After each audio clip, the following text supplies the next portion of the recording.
Welcome to our new series, the 200 Movie Challenge. Our goal this year is to watch 200 movies that we haven't seen yet.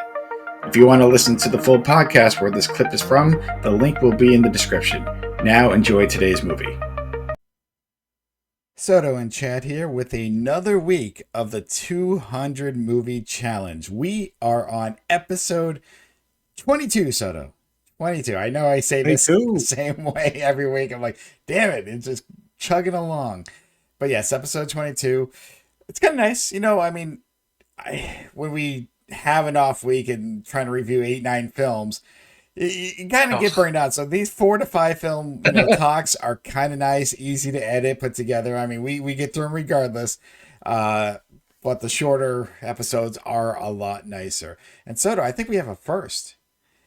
We never see, the thing is, our goal is to watch 200 movies this year. And we don't really plan, with each other what what we're going to watch. I know you tell me because I can get, thumbnails, and sometimes there's a movie we do plan to watch together. I know we did like Terrifier 2. I know when you saw the menu, I was like, oh, that's on my list. So I had to quickly watch the menu. So, there is a few, but we don't plan, we just watch what we want because that's the whole goal. So all 4 movies we're talking about today are in the same genre. We are talking about 4 horror movies, and it's not even October.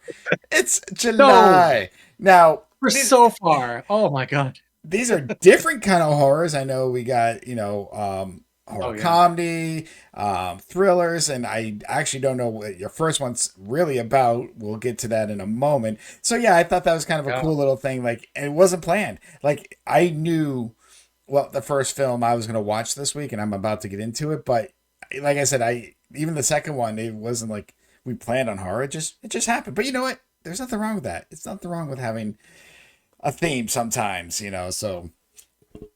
And we did not plan this. I want to be very clear about this. No. Not planned. Not a Halloween episode. It just so happened that it was just Halloween this week. I don't know. It was just there. But in our last week's episode, we got to movie 100. And now I'm going to start off with our 101st movie. And I almost felt refreshed, when this is happening. It's like, yeah, we're halfway there. And, I'm like, let's just kind of start kind of anew, some different things again. Nothing like Slaw. But I have a lot of backstory to this first movie and why I chose it. And you were telling me this. Yep. And I've almost explained a few things in other podcasts. So I'm going to first off, before I get into everything, the movie I saw, the 101st movie total is a 1981 film called The Funhouse. Now let's kind of push that movie aside and the big review of this is why I wanted to see this, why I chose this, and because it's not really a popular film. But in 1993-94, I moved to Minnesota. I was a sophomore in high school, and for kids these days, when we had study hall, the majority of us, unless you're a senior, had to go to the library. And you didn't have to study, you just had to be quiet, and there wasn't a lot to do. It's not like we could be scrolling on our phone on TikTok or YouTube. You can kind of chat with your friends. Imagine. And no offense, I was in a new school, and so yeah, sometimes I would do my homework, and sometimes it's just whatever. But this is when I discovered the author Dean Koontz. And I got into a lot of Dean Koontz novels while I was in high school. I'm not going to say I read like every single one, but I know I read a handful of them. And there's a few that's actually been made movies. And if you remember in our Saturday podcast or Sunday podcast, Soto, I mentioned I wanted to do forgotten movies.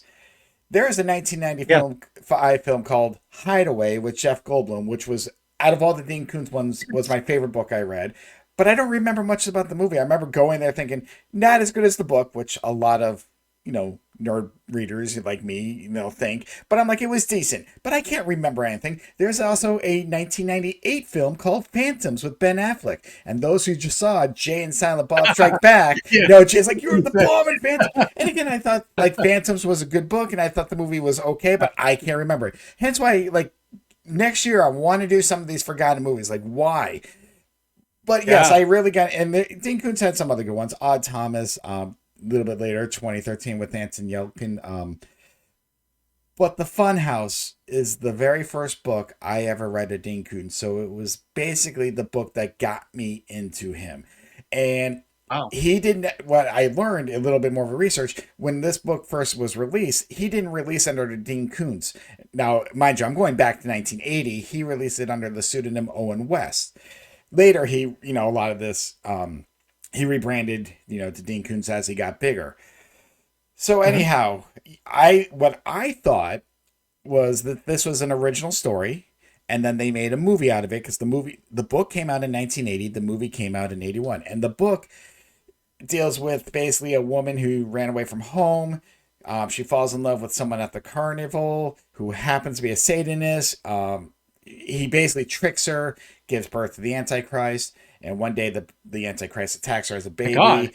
Um, she basically kills it, and he beats her almost to death, but doesn't. He's like, you know what? I'm going to get the best revenge. One day, when you have kids of your own, I'm going to find them and I'm going to kill them. And Oh basically, God. years later, and I'm not going to get into the book too much, but she does have kids, and they sneak out and go to the carnival, which happens to be run by him. Now, there's a lot more of the story because the big thing is, Soto, I am not here to review the book. The book went into great detail on all these characters. Made you feel bad for some of the villains because Dean Koontz is very good into psychological, and I think that's why I Mhm. liked him. But the movie, it was a screenplay first, and the screenwriter gave the rights to Dean Koontz to novelize it. Hence, Sure. it wasn't an original work, but he took the screenplay and made it amazing. The book is good. I from what I remember, because again, this is like 30 years ago. I'm not gonna say I actually had to look up the plot synopsis just to get jog my memory a little bit. But Mhm. the movie Soto came out in 1981 and basically took everything good that Dean Koontz did and threw it out the Oh fucking no. window. Now, first of all, because you How do I can't, know? because you can't. Well, and I'll explain why. You just can't put in like in the movie everything that was done in the books, and it's hard. We've talked about it time and time again. Like remakes and stuff, or when you have that vision, there's so much to a book. But anyhow, first of all, so this movie is directed by Toby Hooper. To those who don't know Oh, who okay. Toby Hooper is, he is best known for directing the Texas Chainsaw Massacre. He also Mhm. directed Poltergeist, which came out after He the did. Funhouse. And I actually found out he also directed The Mangler with Robert Englund. That's another lesser known film that I actually remember watching. Not as great as the other two. Do not get me wrong, but it's like another one. Like Yeah. I kind of want to revisit. It's a strange movie, obviously because Robert Englund. But I don't anyhow, remember so it. it I don't remember, wasn't. but I watched. I remember because it was on HBO a lot, like in the mid '90s. That's the Yes. only reason. Yep. It's not Mhm. good. It's not the Mangler's not good. Had some cool. Again, it's just a It was just forgotten. on. Was it?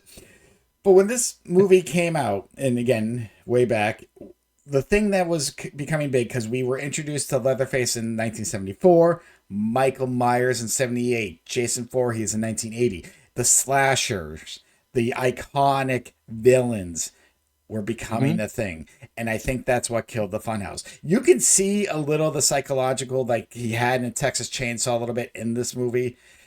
But for the most part, like I said, a lot of what Dean Koontz did, a lot of the characters weren't even there. So the premise of the movie, because that's why I'm here, but I wanted to explain why I wanted to see this. Because I've seen a Mhm. lot of the Dean Koontz movies. This one has always missed the mark and I forget about it. And when I looked up, like, it's like, hey, what's coming new to Prime? This was on it. I'm like, I'm doing this. Like, I knew instantly this was my first film. I'm like, I'm watching this. I'm not taking a chance. I need to know.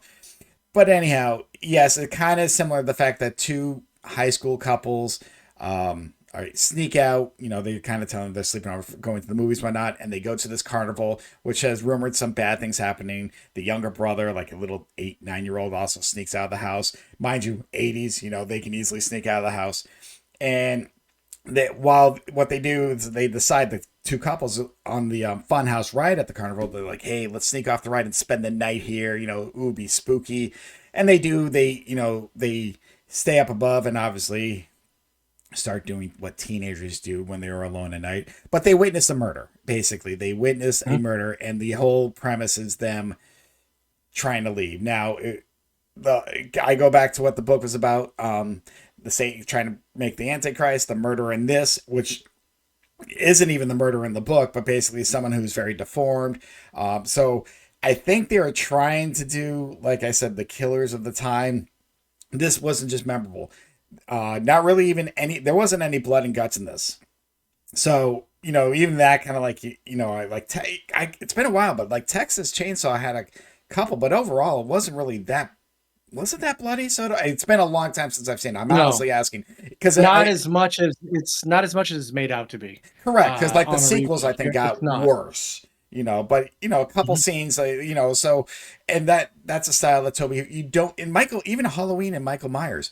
If I recall, again, that was the big thing. There wasn't blood in that. You don't need it. You just need a thriller, something menacing, something that could, scary that you could be in. You could be in a regular neighborhood and some fucking stalkers outside your house. Yes, now we have cell phones and, but then in the 80s, it was different. But yes, they witness a murder and they're trying to find a way to just escape. And so, yeah, it was a drag. Even the kill scenes were unimaginative. It was, and I was like, again, I wasn't expecting something as great as the book, but I just always remembered. Again, when I read the book, it was the reason I'm like, I need to read more Dean Koontz. I like him. It's a different style than Stephen King. And so, yeah, again, I wasn't expecting it to be as good, but there was nothing. It was not, it was not a Dean Koontz story. It was basically what the original screenplay for the time. I can see what they're trying to do because maybe cash in, because again, horror movies were kind of on the rise here.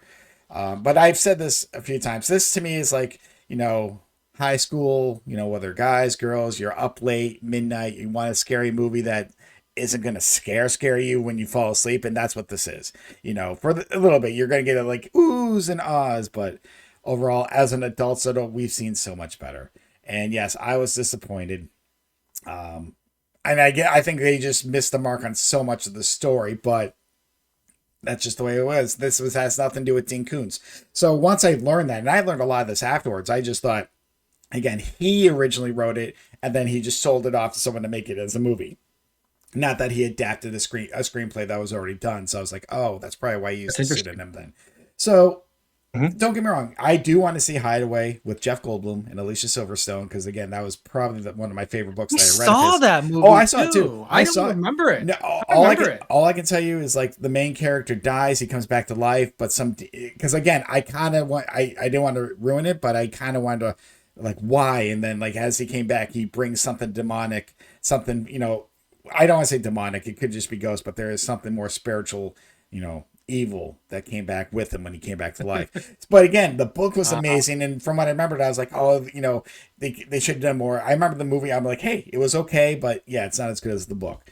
But again, I'm not here to talk about Hideaway and any of that shit. I'm now looking at the Funhouse. Well, I can't do it for the 200 movie club challenge club. Because I've already seen it. It does not count for this, but I will. I think eventually it will come down to it. Even next year, I want to do forgotten movies, and that might be one that I need to see again. So anyhow, for those, who is this for? I mean, if you like old school thrillers, not a lot of blood and guts, you want just cheap thrills, see this movie. Like I said, I mean, it had a couple decent parts, but just overall the characters were lacking.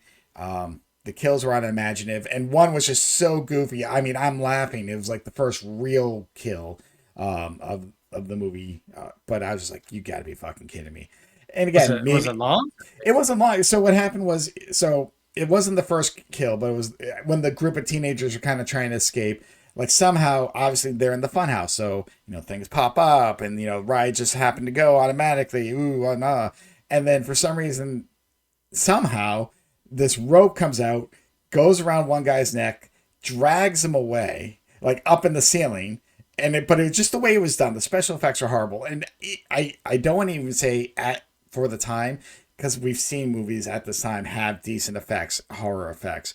And then somehow he's coming down on the ride and he has an axe in the head. Some of the kills are even like off screen a little bit. So it's not what you want for a horror film. It's not what you want for a thriller, but Yeah, I mean, I think the main actress is the only thing that may be the best part. Just, she carries the film the best she can. But outside of that, yeah, there wasn't much. I don't recognize any of the people. I just think the fortune teller, from what I read, she won like the best supporting actress for Midnight Cowboy.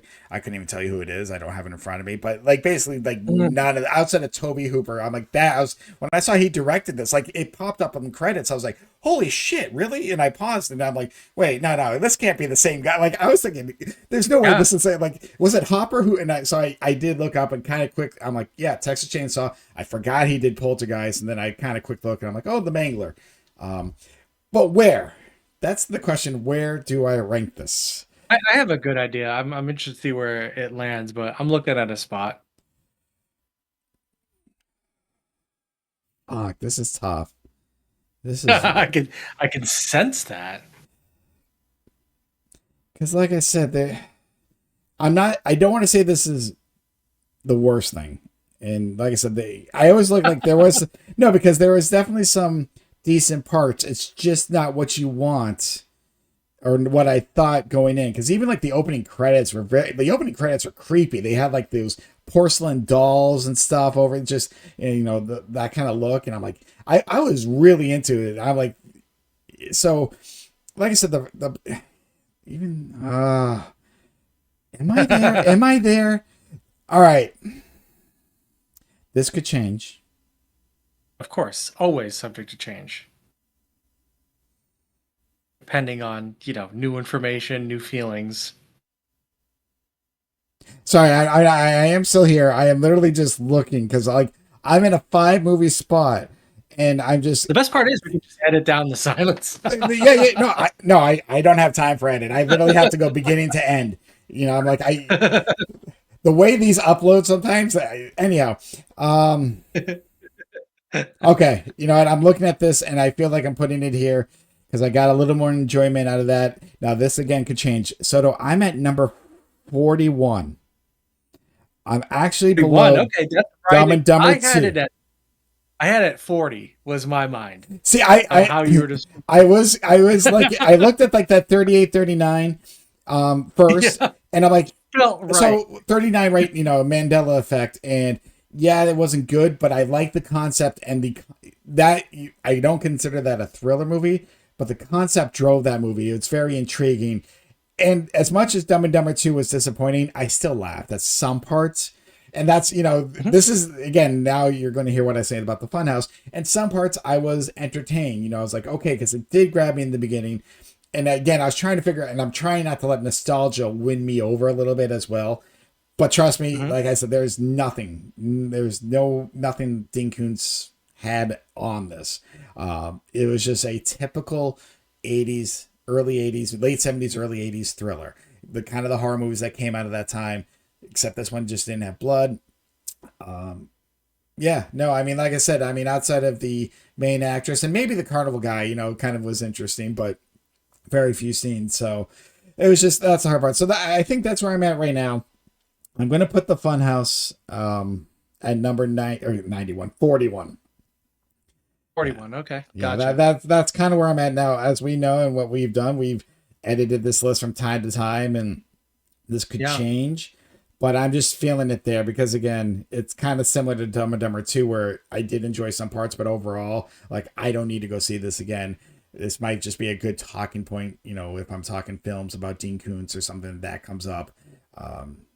But yeah, no, I was disappointed. I mean, again, I wasn't expecting this to be like a grand horror movie, though. Seeing Toby Hooper's name kind of gave me a little hope. I'm like, okay, because again, this is what 6 years after Texas Chainsaw and right before he did Poltergeist, so this is his hotspot time. So I actually was like, all right, but yeah, so no, but that the main reason, I want to say this was the very first book of Dean Koontz's I read. I knew they did a movie. I've been curious, and actually, I think I looked for this movie earlier in the year. It just wasn't free, and then when it popped up on Prime, I said, all right. Now's the time. This movie found me right now, 30 years after I read the books, somewhat doing this project. So I'm glad I saw it. I at least now know, and I can have opinions on it. But yeah, if you want a good horror film, this is not it. But if you're curious, It's not gonna. We've seen worse. I've seen worse movies this year, so I'm not gonna say it's the worst thing you've sure seen. have. But you know, like I'm not. If you came up to me at Blockbuster Videos, we say, and you ask about this, I'm like, Soto, I don't know if you'll like this. I'm like, if you rent this is on you. That's kind of where I'd be. Kind of like, yeah, slaw. Yeah, it's on you. It's not my fault. Yeah.